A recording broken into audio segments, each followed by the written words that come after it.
जब मैं सुबह सुबह उठ करके नीचे जाता हूँ तो मुझे एक बाबा नजर आते हैं जो वह सब काला सांप दिखा रहे थे और इन बाबा को मैं पहले भी देख चुका हूँ। सांप काफी ज्यादा खतरनाक होते हैं, ये कभी कभी दूसरों को भी पप्पी दे देते हैं जैसे इन बाबा को।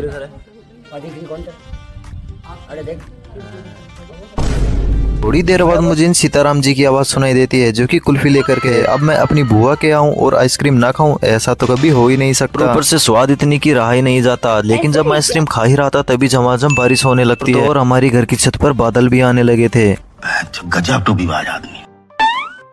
अब जब बारिश हो ही गई थी तो हम दोनों वही छाता और स्कूटी लेकर के निकल जाते हैं घर से घूमने के लिए। अब ये तो मालूम नहीं था कि घूमना कहाँ है, लेकिन वर्ष चल देते हैं। सफर को और भी ज्यादा मजेदार बनाने के लिए हम रास्ते में कुरकुरे चिप्स भी ले लेते हैं। यहाँ से डिग्गी बंद करने के बाद हम पहुंच जाते हैं सीधा लव कुश वाटिका के लिए। कम से कम 10,000 से भी ज्यादा पेड़ पौधे लगाए गए थे। जाते ही हमें एक ऐसा पेड़ दिखाई देता है जिसे देख करके मैं हैरान था। चल करके हमें यहाँ से एक वॉच टावर दिखाई देता है जहाँ से पूरी की पूरी वाटिका की निगरानी रखी जाती है। थोड़ी आगे चलने के बाद हमें यहाँ पर कुछ बच्चे दिखाई देते हैं जो कि इस झोपड़ी में घूमने के लिए। यहाँ पर ये कम से कम भी 4 से 5 झोपड़ियां बनाई गई हैं। पूरी की पूरी वाटिका का व्यू नजर आता है। झोपड़ी के अंदर हम बैठे थे, यहाँ पर बैठने से लेकर के ऊपर की छत तक में सभी में लकड़ी का यूज हुआ था। इस वाटिका में अच्छी तरीके से घूमने फिरने के बाद में हम निकल देते हैं यहाँ से सीधा मनसा देवी के लिए। यहाँ पर रास्ते में बारिश आने लगी थी और मैं छत्ता तान लेता हूँ। मौसम का तो क्या ही कहना, एकदम लाजवाब हो रखा था। आगे चलने के बाद हम सीधा मंदिर में पहुंच जाते हैं। यहाँ पर भी पहुंचने के बाद पंडित जी भी हमारी दूरबीन का मजा लेने लगते हैं। हम भी घर से बंदरों के लिए कुछ लड्डू लेकर के आए थे। इन सभी को लड्डू डालने के बाद हमें हमारा पुराना दोस्त कालू दिखाई देता है। इस हमारे दोस्त ने हम दोनों को देखते ही पहचान लिया था। देख